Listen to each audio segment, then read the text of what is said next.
ہمارا ملک جھوٹے پیروں سے بھرا پڑا ہے، جھوٹے عاملوں سے بھرا پڑا ہے، اعتقاد ہے کوئی نہ، اللہ کی پہچان کوئی نہیں، جو کوئی شوبدہ دکھا دے اس کو اونچی سرکار مان لیتے ہیں۔ تو عاملوں کے بھی شہزادے بن گئے، میں کتنے عاملوں کو جانتا ہوں، پھوٹی کوڑی نہیں تھی، کروڑوں پتی بنے بیٹھے۔ تو اللہ تعالیٰ نے اس امت کو ایک روزہ دیا، ایک قیام اللیل دیا اور عید کی نماز دی۔ بنو اسرائیل کے پاس عید کی نماز کوئی نہیں تھی، روزوں کے پاس ان کا روزہ 24 گھنٹے کا تھا اور اس کے بعد عید کوئی نہیں تھی۔ ہمارا روزہ رات کو بھی کھاؤ، صبح کے وقت بھی کھاؤ۔ میں قربان جاؤں، اللہ کے نبی نے فرمایا کہ سحری کھانے والوں پر اللہ اور اللہ کے فرشتے رحمت کرتے ہیں، اللہ رحمت کرتا ہے، فرشتے دعا کرتے ہیں، حالانکہ ہم تو کھا رہے ہیں۔ تو ایک دفعہ حضرت علی فرماتے ہیں کہ اللہ کے نبی سحری کھا رہے تھے اور حضرت علی، مقداد ابن اسود اور عربہ اور کعب بن عجرہ یہ آپ کے ساتھ بیٹھ کے کھا رہے تھے، بکرے کی سری پکی ہوئی تھی۔ تو بلال رضی اللہ تعالیٰ عنہ آئے، کہنے لگے یا رسول اللہ صبح ہو گئی ہے، آپ کھانا چھوڑ دیں، میں اذان دینے جا رہا ہوں۔ تو یہ کہہ کر وہ باہر نکل گئے، آپ کھاتے رہے۔ جب وہ ایسے مسجد تھی نا، تو یہاں ایک انصاری عورت کا گھر تھا، اس کی چھت پہ چڑھ کے اذان دیتے تھے۔ جب وہ تھوڑا سا چڑھے نا، پھر ان کو خیال ہے میں دیکھ لوں اللہ کے نبی نے کھانا چھوڑا ہے کہ نہیں چھوڑا۔ تو واپس آئے تو آپ تو کھا رہے تھے، صحیح کھا رہے تھے۔ یا رسول اللہ واللہ لقد اصبحت، اللہ کی قسم صبح ہو گئی ہے۔ تو اپنے ہاتھ کھینچ لیا اور فرمایا بلال ابھی صبح نہیں ہوئی تھی، میرے نبی کو تو اندر بیٹھ کے بھی اللہ بتا رہا، ابھی صبح نہیں ہوئی تھی، تو نے جو قسم کھائی تو کہیں تیری قسم جھوٹی نہ پڑ جائے، اللہ نے صبح پہلے نکال دی۔ کیا لوگ تھے، کیا لوگ تھے، سبحان۔ آپ نے فرمایا جب میں جنت میں جاؤں گا تو میری سواری کی لگام بلال کے ہاتھ میں ہوگی جو میرے آگے آگے چلے گی۔ ساری دنیا اپنی قبروں سے اٹھے گی، جو جہاں دفن ہے وہیں سے اٹھے گا۔ حضرت بلال کی قبر مبارک دمشق میں ہے، شام، لیکن آپ نے فرمایا کہ قیامت کے دن سب سے پہلے میں اٹھوں گا، میرے دائیں طرف سے ابو بکر اٹھیں گے، میرے بائیں طرف سے عمر اٹھیں گے اور بلال میرے قدموں سے اٹھائے جائیں اور نکلتے ہی اذان دیں گے، سبحان۔ اور جب میں ساری دنیا پیدل چلے گی میدان محشر اور بلال اور میں ایک سرخ اونٹنی پہ ہوں گا اور میرے آگے بلال بھی ایک اونٹنی پہ سوار ہو کر میدان محشر میں پہنچے گا، اور جب وہ وہاں پہنچے گا تو اونٹنی پر کھڑے ہو کر وہ پھر اذان دیں گے۔ پوری کائنات کے جن و انسان اس دن اذان بلالی سنیں گے۔ رہ گئی رسم اذان، روح بلالی نہ رہی، فلسفہ رہ گیا، تلقین غزالی نہ رہی۔ یہ ہمارے شاعر مشرق نے فرمایا رحمۃ اللہ نے۔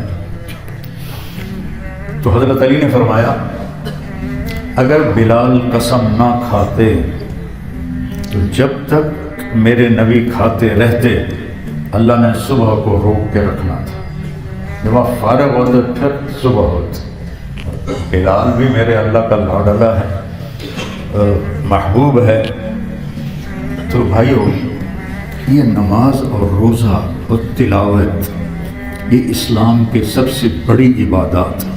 زکوٰۃ اور حج پیسے والوں پر ہے، مالداروں پر ہے، اور حج تو مالدار بھی ہو اور صحت مند بھی ہو تب فرض ہے، راستے میں امن بھی ہو پھر فرض ہے۔ یہ دو چیزیں ایسی ہیں جو اللہ تعالیٰ نے 5 وقت کی نماز۔ دیکھو نا آج جمعے میں وہ باہر دھوپ میں لوگ بیٹھے ہوئے ہیں، تو میں رمضان کے علاوہ بھی جمعہ پڑھنے آتا ہوں، تو بس یہ مشکل سے برآمدے میں تھوڑے سے لوگ ہوتے ہیں اور ختم۔ اب باہر جتنے میرے بھائی بیٹھے ہیں یہ کوئی آسمان سے تو نہیں اترے یا زمین سے اگ کے آ گئے ہیں، یہی اسی کالونی سے اٹھ کر تشریف لائے ہیں جمعہ پڑھنے اور نمازوں کی نمازیوں کی تعداد بھی بڑھ جاتی ہے. جو ہی عید کا چاند نظر آتا ہے وہ بھی غروب ہو جاتے ہیں، رمضان کا چاند بھی غروب ہو جاتا ہے تو وہ بھی غروب ہو جاتے ہیں. پورا مہینہ نماز پڑھیں گے، تلاوت کریں گے، جو ہی رمضان ختم ہوگا چل ہذا فراق بینی و بینک. نماز کا اہتمام کرو، روزے کا اہتمام کرو. اور اللہ نے صرف اس سے آخرت بنانے کا وعدہ نہیں کیا، دنیا بنتی ہے. ہمارا ملک جھوٹے پیروں سے بھرا پڑا ہے، جھوٹے عاملوں سے بھرا پڑا ہے. اعتقاد ہے کوئی نہ، اللہ کی پہچان کوئی نہیں. جو کوئی شوق در دکھا دے اس کو اونچی سرکار مان لیتے ہیں. تو عاملوں کے بھی جہلادے بن گئے. میں کتنے عاملوں کو جانتا ہوں، پھوٹی کوڑی نہیں تھی، کروڑوں پتی بنے بیٹھے ان لوگوں کو بیوقوف بنا بنا. میرے نبی نے کہا کوئی مسئلہ ہو نماز پڑھو، ذا حزبہ امر فزع الی الصلاۃ. جب آپ کو کوئی مشکل پیش آتی تھی آپ نفل پڑھتے تھے. حسن حسین علیہ السلام بیمار ہوئے تو آپ نے فرمایا حضرت علی اور فاطمہ سے، بیٹا روزوں کی منت مانو اللہ ٹھیک کر دے گا. تو دونوں میاں بیوی نے 3 روزے کی منت مانی، اللہ نے شفا دے دی تو ہم نے 3 روزے رکھے. تو روزہ ہماری دنیا بنانے کا بہت بڑا سبب ہے. نماز ہماری ساری حاجات کے پورا ہونے کا بہت بڑا سبب ہے. ابو ہریرہ مسجد میں لیٹے ہوئے تھے اور ہائے ہائے کر رہے تھے. آپ نے فرمایا ابو ہریرہ کیا ہوا؟ کہا جی پیٹ میں درد ہے. آپ نے فرمایا قم فصلی فإن فی الصلاۃ شفاء، کہ اٹھو نماز پڑھو، نماز میں اللہ نے شفا رکھی ہے. ضرورتوں کا پورا ہونا. جب میرے نبی پہ مسئلہ آتا نماز پڑھتے تھے. گھر میں تشریف لائے، کھانے کو کچھ نہیں تھا، دوسرے دن کھانے کو کچھ نہیں تھا، تیسرے دن کھانے کو کچھ نہیں تھا. تو بھوک سے برا حال ہو گیا تو فرمانے لگے اچھا میں اپنے اللہ سے مانگنے جاتا ہوں. مسجد میں گئے اور نماز کی نیت باندھی. 2 نفل پڑھتے ایک پلر کے پیچھے، پھر جگہ بدلتے 2 نفل دوسرے پلر کے پیچھے. وہ ستون تھے کھجور کے تنوں کے ساتھ ساتھ تھے، قریب قریب. آپ نفل پڑھتے جا رہے. حضرت عثمان آ گئے اللہ کے نبی سے ملنے. تو حضرت عائشہ سے پوچھا کہ اللہ کے نبی کہاں ہیں؟ حضرت عائشہ نے فرمایا کہ 3 دن سے فاقہ تھا، جس کی وجہ سے کائنات بنائی. واہ یا رسول اللہ، واہ یا رسول اللہ، واہ یا رسول اللہ. 3 دن سے فاقہ. تو وہ اللہ سے مانگنے گئے ہیں. تو حضرت عثمان زار و قطار رونے لگے کہ ہائے مجھے کیوں نہ بلایا، عبد الرحمن بن عوف کو کیوں نہ بلایا، سعد بن عبادہ کو کیوں نہ بلایا. یہ سارے مالدار لوگ تھے. پھر بھاگے ہوئے گھر گئے. پورا اونٹ سامان سے راشن سے بھر کے لائے اور لا کر خود اپنے کندھے پہ ڈال کے آپ کے گھر میں آ کے رکھا. پھر بھاگے گئے اور جو گھر میں تیار کھانا پڑا تھا سالن روٹی وہ اٹھا کے لائے کہ اب فرمایا کہ عائشہ ممکن ہے پکانے میں دیر ہو جائے تو یہ میں تیار لے کر آیا. وہ چلے گئے پیچھے آپ تشریف لائے گھر میں. تو آپ نے حضرت عائشہ سے پوچھا کچھ ہوا کہ نہ ہوا؟ یا رسول اللہ آپ اللہ سے مانگنے گئے تھے، بھلا کیسے نہ ہوتا، یہ دیکھیں یہ راشن پڑا ہے، یہ تیار کھانا پڑا ہے. آپ نے فرمایا کون لایا؟ آپ عثمان لائے. آپ نے کہا یا اللہ انی راض عن عثمان فرض عنہ، انی راض عن عثمان فرض عنہ، انی راض عن عثمان فرض عنہ. یا اللہ میں عثمان پہ راضی ہوں تو بھی اس پہ راضی ہو جائے. میں عثمان پہ راضی ہوں تو بھی اس پہ راضی ہو جائے. میں عثمان پہ راضی ہوں تو بھی اس پہ راضی ہو جائے. کہ وظیفوں کے چکر میں نہ پڑو. کوئی ابو الوظائف بنا بیٹھا ہے، کوئی شیخ الوظائف بنا بیٹھا ہے. کوئی مسئلہ ہو نماز ہو. 81 82 83 3 سال سخت بارشیں ہیں. اور ہماری ساری فصلیں تباہ ہو گئی اور قرضے چڑھ گئے. تو 1984 میں 4 مہینے لگا کے آیا انگلینڈ، جماعت میں گیا تھا. تو مجھے کچھ دن کی چھٹی مل گئی ریمنڈ سے. تو میں نے اپنے والد صاحب سے کہا کہ اس دفعہ کپاس کاشت کرنے کی مجھے اجازت دیں. تو ہم جن زمینداروں کے ڈیرے چلتے ہیں ان کے پاس پیسہ جمع نہیں ہوتا، جو بخیل ہوتے ہیں وہ جمع کر لیتے ہیں. میرے والد بڑے سخی تھے، آگے اللہ نے مجھے بھی توفیق دی کہ کبھی جمع کرنے کا شوق نہیں ہوا. تو کچھ بھی ہاتھ میں نہیں تھا کہ کپاس تو پیسے سے کاشت ہو، کہاں سے لاؤں. تو میں روزہ رکھتا، نفل پڑھتا، روزہ رکھتا، نفل پڑھتا، روزہ رکھتا، نفل پڑھتا. ساری کپاس کا انتظام میرے روزے اور نفلوں پر اللہ نے کیا کہ کہاں سے پیسے آ جاتے تھے مجھے وہم و گمان بھی نہیں ہوتا تھا. اور اللہ تعالیٰ نے اتنی اعلیٰ کپاس کی کاشت فصل کروائی، 3 سال کے سارے قرضے اتر گئے. اور ایک عجب قصہ ہے، جب میری کپاس پوری جوبن پہ آ گئی نا تو مجھے کسی نے، چونکہ میں تو جانتا نہیں تھا زمیندار، بس وہ 4 مہینے میں نے زندگی میں زمیندارہ کیا ہے، پھر کبھی نہیں کیا. مجھے کسی نے کہا کہ سپرے کا جو ٹینک ہے اس میں 1 کلو یوریا کھاد ڈال کے پانی میں اس کا سپرے کرو. میں نے کہا اس سے کیا ہوگا؟ وہ یوریا پتوں پہ سیدھا جائے گا تو پتے طاقتور ہو جائیں گے. مجھے یاد نہ رہا، میں نے 5 کلو ٹینک میں ڈلوا دی. تو عشاء کی نماز پڑھ کے جو بچے رئیس آباد سے آئے ہیں، سامنے ہمارے تایا کا ڈیرا ہے مسجد کے ساتھ، تو میں وہاں چلا گیا. سارے بیٹھے تھے تو میرے تایا زاد بھائی تھے، میاں لیاقت حیات رحمۃ اللہ، سب مر گئے، سب کہنے لگے. میں نے ان سے کہا کہ بھائیاں میں آج یوریا دا سپرے کیتا ہے. کہنے لگے کتنی ڈالی تھی؟ میں کہا 5 کلو. کہ مولوی رہ گئے ہو نا، اور تیری ساری کپاس سڑ جانی ہے، یوریا زیادہ پڑ جائے تو جل جاتی ہے.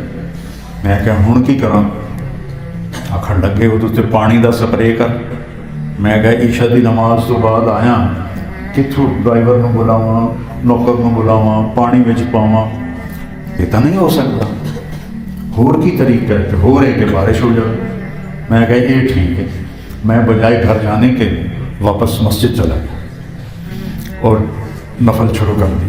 میں کہا مولا مولوی پہلے ہی بڑے بدنام ہیں، انہوں نے کچھ نہیں آمدہ دنیا دا، تو میری تو کیتی کرائی گئی، مہربانی کر دے بارش کر، نہیں تو میں تو کسی چھڑنا ہی کوئی نہیں. میرے رشتہ دار کوئی ملوٹا رہ گیا، ملوٹا رہ گیا.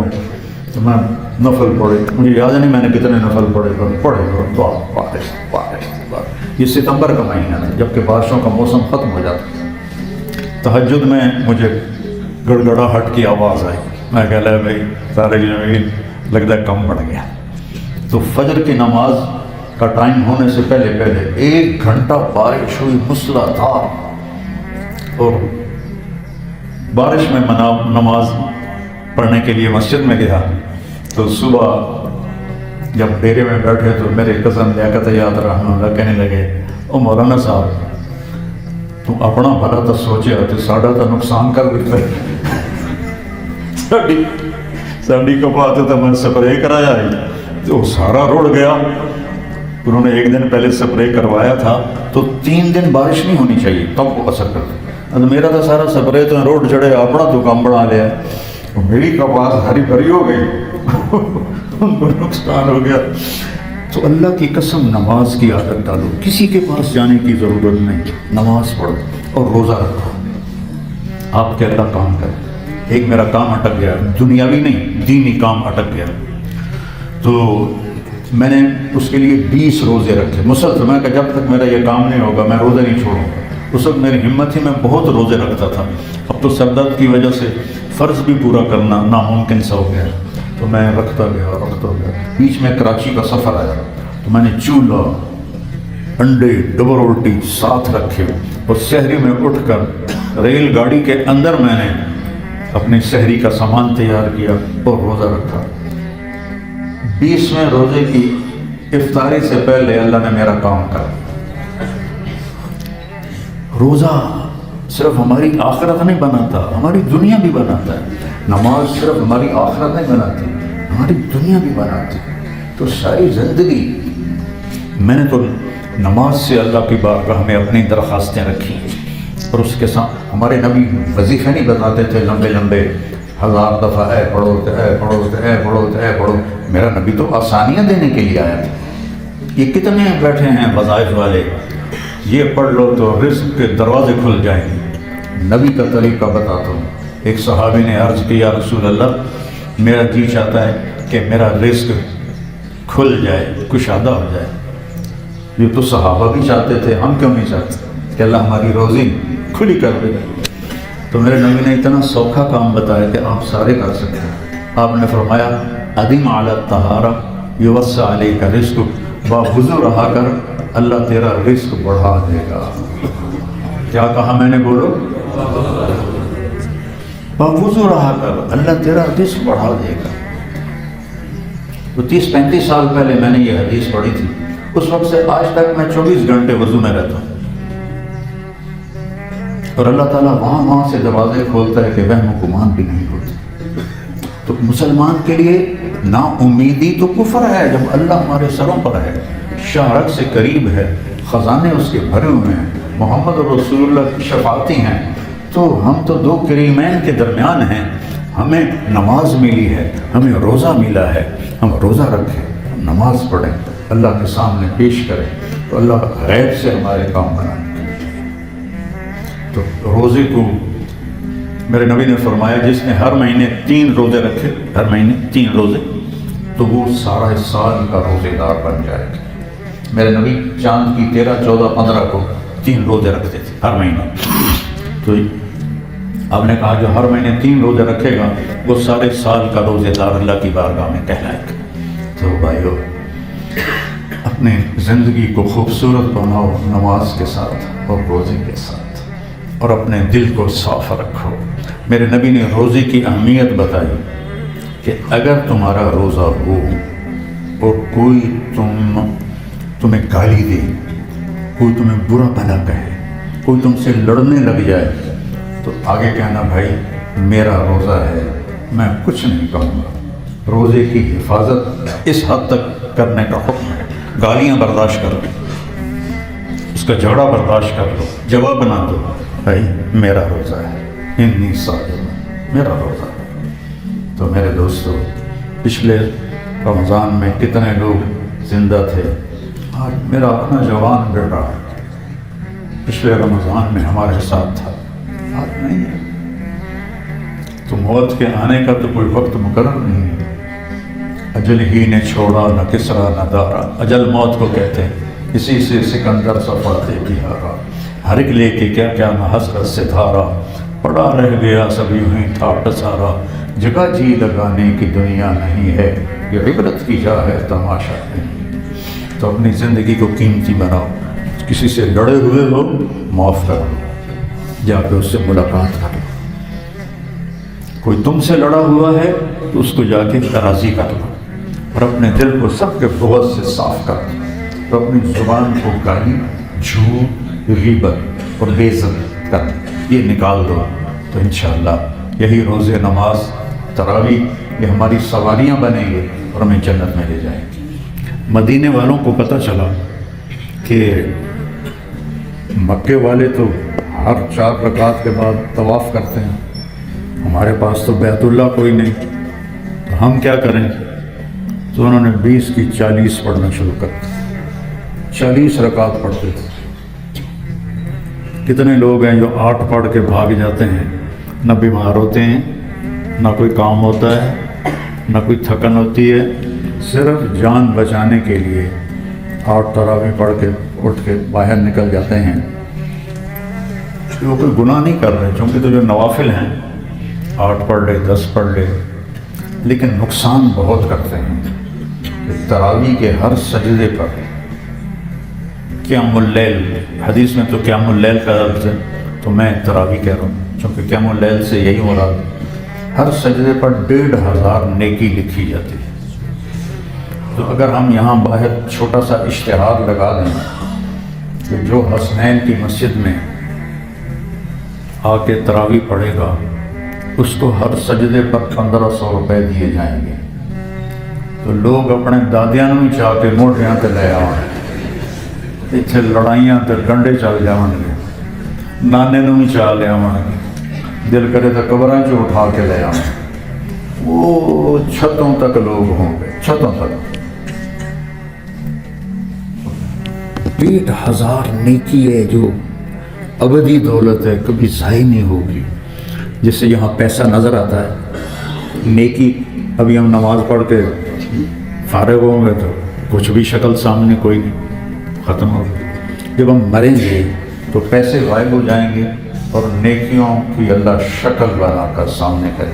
یہ تیرا روزہ, یہ تیری نماز, یہ تیری تلاوت, یہ تیری تراویح, یہ تیری تسبیح, یہ تیرا ذکر, یہ تیری سخاوت, یہ تیری زکوٰۃ, یہ تیرا حج, یہ تیرا عمرہ, یہ تیری تبلیغ, یہ تیرا علم, یہ تیرا پڑھنا, یہ تیرا پڑھانا, یہ تیرا رونا, یہ تیرا مانگنا, یہ تیرا معاف کرنا, یہ تیرا محبت کرنا, یہ تیرا لوگوں کی تیمارداری کرنا, لوگوں کے حال پوچھنا. لمبی فہرست, سب چیزیں سامنے آ جائیں. تو جو میرے دوست 8 پڑھ کے چلے جاتے ہیں, میں یہ نہیں کہہ رہا ہوں کہ وہ گناہ کرتے ہیں, میں یہ کہہ رہا ہوں نقصان کرتے ہیں, نقصان کرتے ہیں. کہاں آپ 60,000 نیکی اور وتر کی 3 رکعتیں ساتھ میں لاؤ تو 9,000 وہ, تو تقریباً 70,000 نیکیاں آپ روزانہ لے جائیں. کتنا بڑا سودا ہے. 8 پڑھ کے جانا, بیمار ہے ٹھیک ہے, وہ تو نام بھی پڑھے تو کوئی بات نہیں, کمزور ہے, بہت تھکا ہوا ہے, نیند چڑھی ہوئی ہے, کوئی نہ کوئی عذر ہے, چلو بھائی رخصت ہے, میرے نبی نے 8 پڑھی, چلا جائے. لیکن صدیوں سے امت 20 تراویح کی جمع ہے. جو ہی رمضان شروع ہوتا ہے تو سوشل میڈیا پہ مناظرے شروع ہو جاتے ہیں, امت مرتد ہو رہی ہے, چاروں طرف اس کا خون بہہ رہا ہے. یہ ایسے بے وقوف ہیں کہ اس پر مناظرے کر رہے ہیں, رفع یدین پہ مناظرے کر رہے ہیں, سورۃ فاتحہ پڑھنے کی نہیں پڑھنے اس پہ مناظرے کر رہے ہیں. تھوڑی سی زندگی ہے, چند صبحیں ہیں, چند شامیں ہیں, کچھ بیت گئیں, کچھ باقی ہیں. تو ان کو پازیٹیو کاموں میں لگاؤ کہ جس سے آپ کو نفع ہو, آپ کو فائدہ ہو.